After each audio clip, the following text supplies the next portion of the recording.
कि हम चलें आज का मुद्दा की तरफ। पहले देख लेते हैं वो रिपोर्ट जो हमें बताएगी कि आज का मुद्दा है क्या। तो देखिए ये रिपोर्ट और उसके बाद हम डिबेट की तरफ चलते हैं।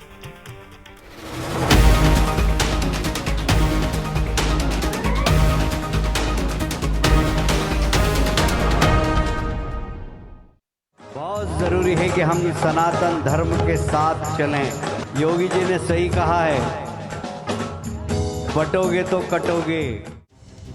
कैबिनेट मंत्री कैलाश विजयवर्गीय इंदौर में योगी राग गाते नजर आए। जी हां, लगता है विजयवर्गीय योगी की राह पर चलकर अपनी सियासी गाड़ी आगे बढ़ा रहे हैं। हार्डकोर हिंदुत्व का चेहरा माने जाने वाले योगी आदित्यनाथ हमेशा पार्टी लाइन पर हिंदूवादी बयान देते हैं।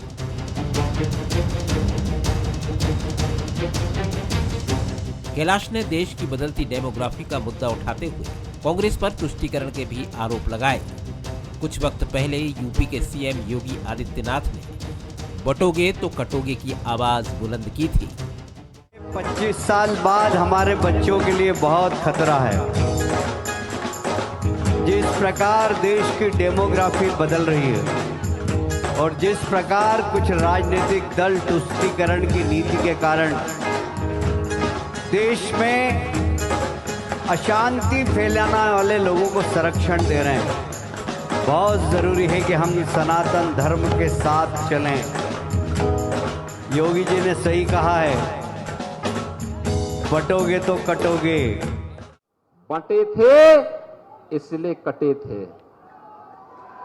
और मैं फिर आपसे कहूंगा, बंटिए मत, एकजुट होकर के विकास और सुरक्षा के इस माहौल में आगे बढ़िए। कैलाश के बटोगे तो कटोगे वाले बयान पर कांग्रेस ने आपत्ति ली है। कांग्रेस का कहना है कि बीजेपी धर्म के नाम पर सियासत कर रही है। अगर इस तरह की भाषा एक मंत्री उपयोग में लाते हैं तो वो समाज को बांटने वाली बात कर रहे हैं। मैं समझता हूँ भारतीय जनता पार्टी की ही भाषा शैली ये हो गई है। जिस तरह से आदित्य योगी नाथ ने ये शब्द बोले, उसके बाद कैलाश जी ने बोले और भी बड़े नेताओं ने उन्होंने बोले हैं, तो ये लोग समाज को जोड़ने की बजाय समाज को बांटने की बात क्यों कर रहे हैं?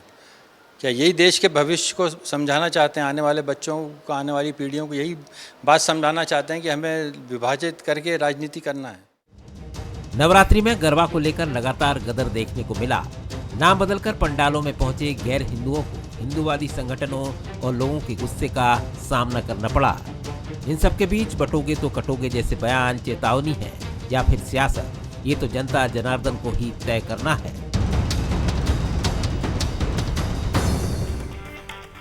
एक बार फिर नमस्कार, मैं हूं शरद द्विवेदी और हमारा आज का मुद्दा है कैलाश का योगी राग। आपने सुना कि एकजुट रहोगे तो ठीक है, नहीं तो बटोगे तो कटोगे।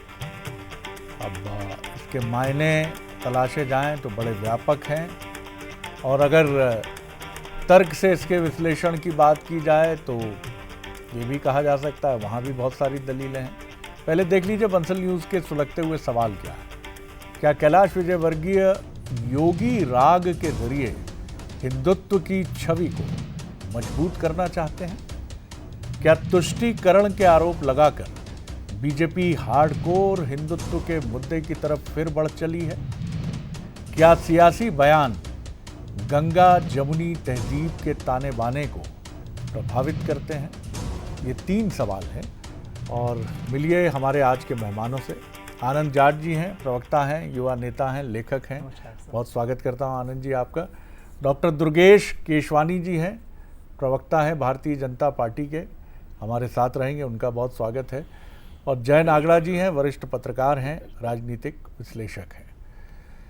जय जी, पहला सवाल आप ही से और फिर हम आगे बढ़ेंगे राजनीतिक मेहमानों की तरफ। बंटोगे तो कटोगे, अब ये बड़े व्यापक अर्थ हैं इसके, दोनों तरफ झुकते हैं और ये कहा जा सकता है कि ये तो हिंदुत्व और सनातन के अनुयायियों के एकजुटता की बात हमने की है, इसमें कोई ऐसा नारा नहीं है। लेकिन कहीं ना कहीं डेमोग्राफी बदलने की बात है, बांग्लादेशी विस्थापितों के भारत का रुख करने की बात है, जो कहीं नहीं गई है लेकिन पर्दे के पीछे है। डेमोग्राफी कैसे बदलेगी ये अभी झारखंड चुनाव में एक मुद्दा बन रहा है। शिवराज जी ने कहा कि संथाल परगना में 41% ट्राइबल्स थे जो अब घटकर 28% रह गए। कारण है बांग्लादेश से आने वाले रिफ्यूजी। अब ये तमाम चीज़ें जो हैं ये एक अलग दिशा में भी ले जाती हैं। आसाम में भी बड़ी प्रॉब्लम रही है शरणार्थियों के आने की। आप किस तरह देखते हैं इस बयान को, और क्या इसका एक साफ अर्थ ये है कि बीजेपी फिर अपने मजबूत हिंदुत्व के हार्डकोर रूप की तरफ लौट रही है?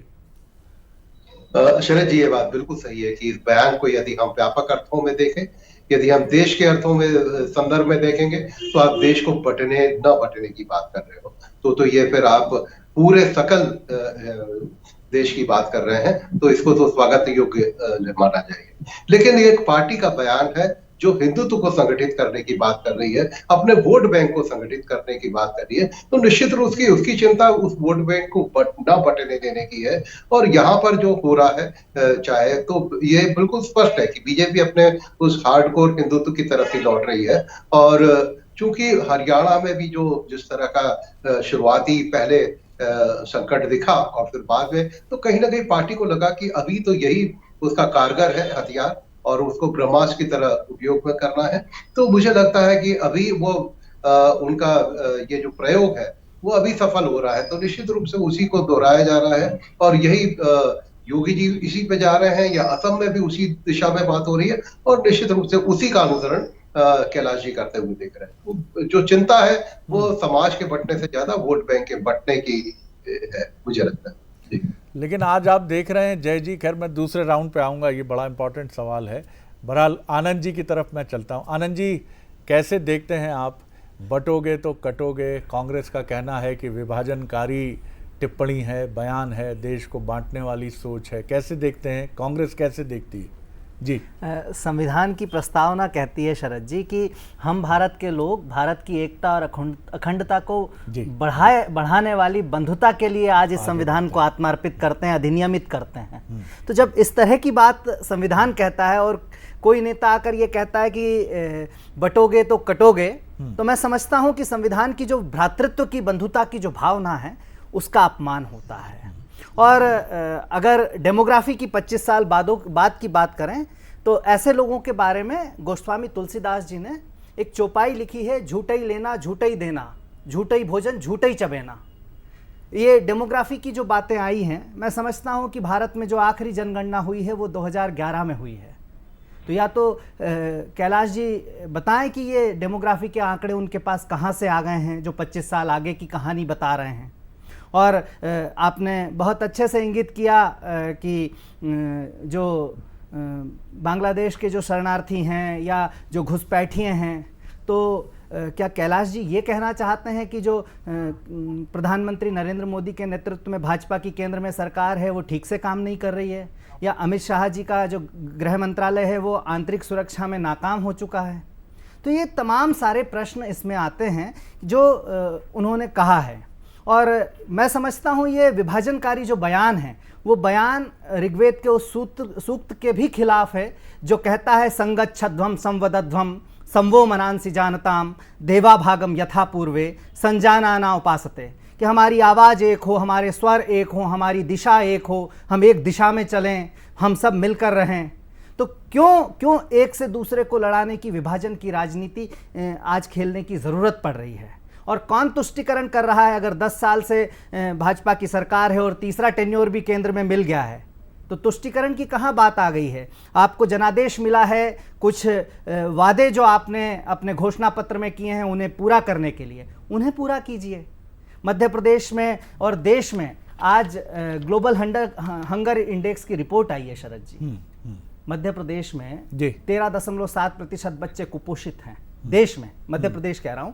अगर 20 साल से भाजपा की सरकार है और मध्य प्रदेश कुपोषण में देश में नंबर 1 है जी, तो हम किस दिशा में बात करना चाहते हैं? देश कैसा होगा, भविष्य कैसा होगा, ये ज्यादा महत्वपूर्ण। मैं इन सवालों को लेकर चलता हूं। दुर्गेश जी, कांग्रेस का कहना है कि आरोप है कि बांटने की कोशिश है और तुष्टीकरण का भी आरोप है कि ये पॉलिसी ऑफ अपीजमेंट है, जिसका आरोप आप बरसों से कांग्रेस पर लगाते रहे हैं। अब आप भी उसी नक्शे कदम पर चल रहे हैं जो आप एलिगेशन लगाते थे, और कहना ये है कि हंगर इंडेक्स और तमाम चीज़ें आप ये देखें कि ये ज़रूरी है कि ये बांटा जा रहा है, वो बट रहा है, नहीं बट जाओगे तो कट जाओगे। जी, आप समझाइए ज़रा इसके मायने। देखिए शरद जी, सबसे पहले तो हमारे जो कांग्रेस के प्रवक्ता हैं वो राहुल गांधी की पार्टी के नेता है। वो मुद्दे को समझ ही नहीं पाए कि किस मुद्दे पे क्या बात करनी है। कभी आंतरिक सुरक्षा की बात कर रहे हैं, घोषणा पत्र की बात कर रहे हैं। ये सब विषय निश्चित रूप से हम एक सतत प्रक्रिया में इन सब चीजों पर काम करते हैं। पर जो माननीय कैलाश जी की आज बात पर, कैलाश जी का योगी राग जो आपने आज की डिबेट का शीर्षक है, हम उस पर रहकर बात करूंगा। और निश्चित रूप से कैलाश जी वरिष्ठ नेता हैं, लंबे समय का उनको राजनीतिक का उनको अपना तजुर्बा है, और साथ ही साथ वो एक समाज सेवक भी है। समाज की सेवा करना, समाज की चिंता करना, जिस धर्म में आप पैदा हुए हो, जिस सनातन में आप धर्म में पैदा हुए हो, उसके लिए भी चिंता करना निश्चित रूप से उसी का तो श्लोक पढ़ा अभी इन्होंने। दुर्गेश जी, एक श्लोक पढ़ा, आपने भी सुना। इनका कहना है कि जो समानता की बात करता है, सबको साथ लेकर चलने की बात करता है, जिसका उद्घोष वेदों में है, जिसका उद्घोष उपनिषद में है, जो सर्वे भवन्तु सुखिना वसुधैव कुटुंबकम की बात करता है, वहां कौन बटेगा कौन कटेगा? देखिए, जहां पर जिस मंच पर वो खड़े हैं, वो नवरात्र के भगवान माँ की आराधना का पर्व चल रहा है। अब वहां तो निश्चित रूप से वो धर्म की बात करेंगे, संविधान की बात हम रक्षा कर रहे हैं। ऐसे सरकार में मंत्री रहते हुए वो संवैधानिक तौर पर भी काम कर रहे हैं। पर जिस धर्म में मैंने जन्म लिया, जिस धर्म में आपने जन्म लिया, जिस धर्म में कैलाश जी ने जन्म लिया, आनंद जाट जी ने भी जिस धर्म में जन्म लिया, तो निश्चित रूप से उसकी चिंता करना हर सनातनी का काम है। और उन्होंने वही किया। उन्होंने निश्चित रूप से यह बताया कि एक वर्ग जिसकी राजनीति कांग्रेस करता है, जिस तुष्टीकरण की बात कांग्रेस करता है, उन्होंने इसीलिए तो कहा कि बटोगे तो कटोगे। ये बांटने का काम कौन करता है देश में? कौन मस्जिद के ऊपर भगवा ध्वज फैलाकर बात करने का काम करता है? कौन चिंता करता है कि नूह के दंगे एक आध हफ्ते में भोपाल में भी होने वाले हैं? ये सब कांग्रेस का कल्चर है शरद जी, और वो बांटने का काम करती है। और माननीय कैलाश जी ने तो स्पष्ट किया, अगर तुष्टीकरण की जो राजनीति करने वाले लोग हैं, जो उनका जिनका काम ही ये है कि उनके साथ खड़े रहने का, कि भारत तेरे टुकड़े होंगे इंशाअल्लाह इंशाअल्लाह, तो ये तो आप विशेष वर्ग की राजनीति कौन करता है? कौन इस वर्ग की राजनीति करता है? कौन देश के टुकड़े करना चाहता है? कौन देश को बांटना चाहता है? उनके प्रति हम सबको सचेत रहना है। और उन्होंने वही कही है। अब उसके अर्थ का अनर्थ निकालना, क्योंकि कांग्रेस के पास कोई विषय नहीं है, क्योंकि जनता, लोकतंत्र में जनता की अदालत में जाना पड़ता है, और जनता ही सर्वे सर्वा है। जनता हमें मैंडेट देती आ रही 21 सालों से, इसलिए जनता की हम सेवा कर रहे हैं। आनंद जी, कुछ सेकंड इनके पास कोई विषय नहीं है। मौलाना मसूद अजहर को हवाई जहाज में बिठाकर छोड़कर आना, जैसे दुर्दांत आतंकवादी का सपोर्ट करने वाले किस धर्म के थे? कौन थे? ये तुष्टीकरण की राजनीति का एक छोटा सा उदाहरण है। जिन्ना की मजार पर लालकृष्ण आडवाणी जी गए थे, वो किस पार्टी के थे? नहीं, सुनिए ना, क्या जरूरत? बहुत तुष्टीकरण की बात कर रहा हूँ। जिन्ना की मजार पर कौन गया? लालकृष्ण आडवाणी गए, जो भाजपा के नेता थे।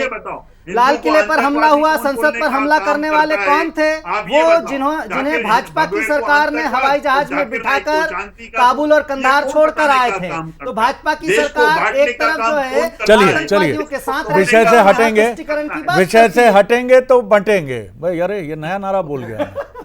विषय से हटेंगे तो बटेंगे, बताइए। तो फिर मैं एकजुट होता हूं और जय नागला जी की तरफ चलता हूं।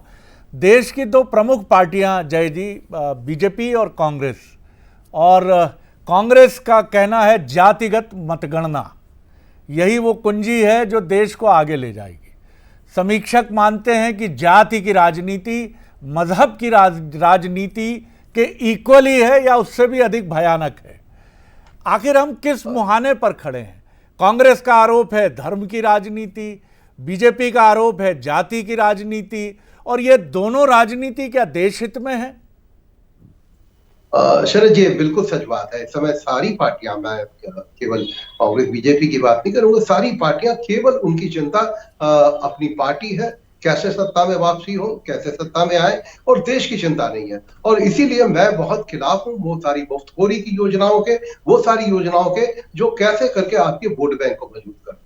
दिक्कत यह है कि सरकारों के पास में खजाना खत्म है, और ये सारी जो योजनाओं में पैसा, क्योंकि आप देखिए हर जगह, चाहे वो मैं अरविंद केजरीवाल जी जिस बात को लेकर के आए और वहां पर उन्होंने जिस तरह की रेवड़ियां बांटी, तो ये चीजें खत्म होनी चाहिए। इस देश के युवाओं को रोजगार चाहिए, उसको लेके आपके पास क्या रोड मैप है, कैसे आप देश को आगे ले जा सकते हैं, इसके लिए कोई बात नहीं हो रही। और इसीलिए देखिए, आम मतदाता में जो निराशा है वो नेताओं को लेकर के इसीलिए है क्योंकि आप देश की बात नहीं करते, युवाओं की बात नहीं करते, रोजगार की। तो जाति समुदाय और उसी में हम बटे हुए हैं। तो निश्चित रूप से यदि बीजेपी यदि हिंदुत्व की बात कर रही है तो कांग्रेस ने उसका तोड़ निकाला है। ये विशुद्ध रूप से पॉलिटिकल मुझे लगता है एजेंडा है और इसमें देश का बहुत भला होना ऐसा दिखता है।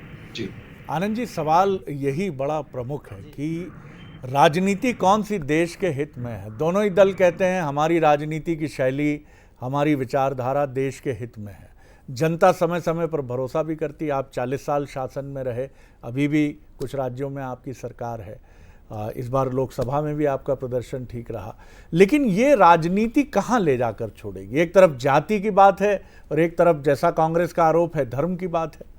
देखिए, दो सवाल आपके हैं और दोनों महत्वपूर्ण हैं जी। आपका दर्शक वर्ग बहुत विद्वान है, बहुत समझदार है।